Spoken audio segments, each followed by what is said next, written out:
What's going on YouTube? It is your boy One Star Weekfoot, and you are now watching another episode of the Broke Boy Road to Glory. And as you guys know, we got some weekend league gameplay to give you guys.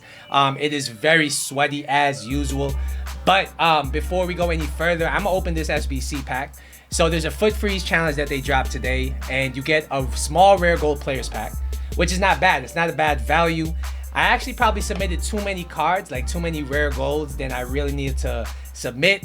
But it is what it is. Most of them are untradeable anyway. And we have a chance here at getting a promo card. We have a chance here at getting an inform card. I mean, I would take a Chico Lozano. It's not a bad pack. 6 rare golds. 6 chances at an icon of Lozano. I forget what else is in packs, guys. I am tired. But without further ado, let's get it.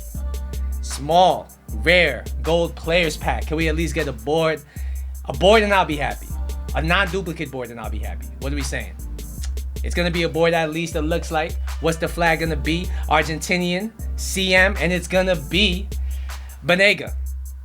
Not the best pull here, but I mean, 10 seconds ago I said if I got a board, I would be happy. So it is what it is. You know what? I am happy. I'm a happy man. Maybe we'll get another 83 in here as well. We won't. Wait, Banega is untradeable? Never mind. I'm not happy. EA, fix your games. Yeah, let's jump into the team that we're using, because there's not really much else to talk about here aside from the foot freeze Lala SBC, which honestly I'm not really a big fan of. He doesn't really have a good position, I think, with those stats. But here we are. We have our team, and as you guys know, it's a great team. Probably the best team I have used all year, if I do say so myself. I mean, the team, the tactics, everything is clicking this weekend. And I have to say, I'm having a lot of fun, despite the bad gameplay, despite the disconnects I got this week, which I'll talk about later. But let's look at the custom tactics we are using. It's the 4-3-2-1. I've been using this in 90% of my games. I start every game looking like this. And the backup formation I've been using is 3-4-1-2, and this only happens if I go down a goal and it's late, or I go down a few goals and I need to really make up some space or make up some goals and everything like that. And it's really an effective formation for that. It's just not a viable formation for me to play every single game, week in, week out. But today I'm gonna stop talking, because we're here to talk about 88 rated Paolo Maldini. And if I do say so myself, I do think the reason why this formation has been working with the high line, because I'm playing on 7 depth, is because of Maldini. But yeah, let's look at this card. He's 6'1". He has medium high work rates. He's right-footed with a 4-star weak foot and the 2-star skill moves. As you guys see here, I have played 26 games with him. I think 25 of them have been in the weekend league, and he has 0 goals and 0 assists. Before we go any further, if you're enjoying the content, if you want more content like this, do me a big solid and hit the like button down below. And if you're new to the channel, as always, I would really appreciate if you subscribe to the channel. But if you don't, that's cool too. I appreciate everybody at home that's watching this video. So, when you look at this Maldini card, he looks like an elite defender. I'm not gonna lie. Pace-wise, 87 pace is crazy. And I think really his best position on this game has to be at center back. Left back, I don't think really suits him. I mean, I'm sure he'd do great at the left back position, don't get me wrong. But to get the best out of him with his poor dribbling, with his clunky body type, I do think you have to play him at center back. And his stats look great. Passing-wise, the big question mark here is the 36 curve. Not really a fan of that. Dribbling-wise, he's half decent. The important stats are the 84 reactions, the 88 composure. The main reason you're going to bring this guy in, aside from the pace, is his defending stats. They are absolutely insane. 90s in every stat here. And physically, there is a big question mark here, and it's going to be the strength and aggression. I have used this Maldini, I think, in every single FIFA since it's come out. And one thing I've noticed in past FIFAs is he feels weak. He doesn't feel strong enough to really hold up as the game progresses. Is that going to be an issue? I mean, I have a lot to talk about there. Stamina-wise, he has a lot, which is really good if you like to press. And of course, he's going to have decent jumping and heading accuracy. So, without further ado, I'm going to jump into the Weekend League gameplay. I'm going to let you guys know how our Weekend League played out. And I'm going to let you guys know, is this Maldini worth it? Let's go. All right, friends. So, this Maldini card is going to cost you 700,000 coins on the PS4 market.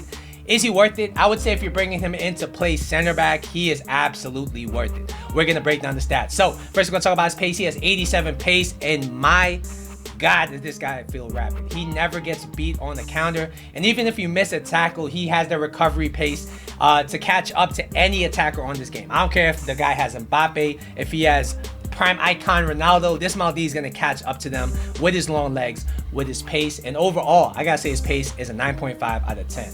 I don't really see how it gets much better than this until we hit Team of the Year and Team of the Season. Next, we'll talk about his passing, and I know the stats aren't great. There are some pretty bad stats here with the 68 vision, the 36 curve. But for whatever reason, and I do think it's because of his extremely high composure, he was actually my best playmaker out of the back. There were so many times I was being pressed because press after possession loss is overpowered, because the D-pad tactic team press is stupidly overpowered. And Maldini would have to make a pass in a split second, and he was always able to do it. And I think that's more so because of his composure rather than his passing, because his curve is 36. That's really bad. His vision is 68. That's really bad. His actual passing stats are not that bad, with 81 short passing and 79 long passing. And like I said, he feels very reliable passing out of pressure, which is exactly what you want out of your center back. Overall, this guy's passing is a 7.5 out of 10. It's pretty good, actually. Next, we'll talk about his dribbling. And when you look at dribbling on defenders, you gotta be thinking about a few things.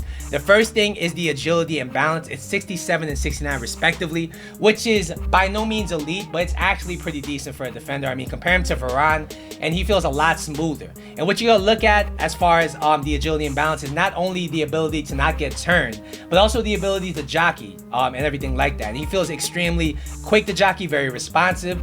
He doesn't get turned by the Neymars of this world very often. And his composure, like I said, really helps him in high pressure situations, defensively and offensively. Overall, this guy's dribbling is a 7.5 out of 10. Next, we're going to talk about his defending and physical. And this was the big question mark here, because his defending stats, don't get me wrong, are absolutely amazing. But the big question mark here is the strength and aggression, which no matter which chem style you put on him, are going to be subpar. Did it really ruin the card? I would say no. I think if you like to manually defend, this guy is the perfect card to use. And why I think he's the perfect card to use is because his tackle is insane. He has one of the best, cleanest tackles I have used on this game. The amount of times I would press circle in the box with my opponent with a clear shot on goal, and this Maldini would just come from behind and take it, was insane. This guy single-handedly carried my defense. I mean, next to Varane, he felt a lot better, a lot cleaner on the tackle. And what I will say is that you have to get used to the way he plays, because I used informed Joe Gomez before him in that position. And when I used Gomez, what I had to do when I had a 50-50 challenge was use the shielding ability, use the strength, and not press tackle. Because if I press tackle with Joe Gomez in those situations, when you're going shoulder to shoulder with an attacker on the counter, I would get called for a penalty, a foul every single time, or he'd miss it and get dusted. This Maldini card, you actually have to do the opposite, because there were times where I would get caught out on the counter. This Maldini was the last defender. They would send the through ball through. Next thing you know, I'm shoulder to shoulder with the attacker. And at first, I would try to shoulder them off the ball like he was Joe Gomez. But you don't actually want to do that. You want to press circle. You want to press tackle. And he'll win that 50-50 every single time with his long legs, with his elite tackling ability. And if you really learn how to tackle, you time your tackles well, this Maldini will literally win every single challenge. He beat Ronaldo, Mbappe, Neymar. He is the ultimate defender as far as tackling goes. His defensive awareness is very nice as well. And his interceptions, his defensive AI, all of that stuff is elite. His stamina at 85 was another big thing in making my 4-3-2-1 high pressure tactic work. Because like I said, I'm on press after heavy touch. I am on 7 depth.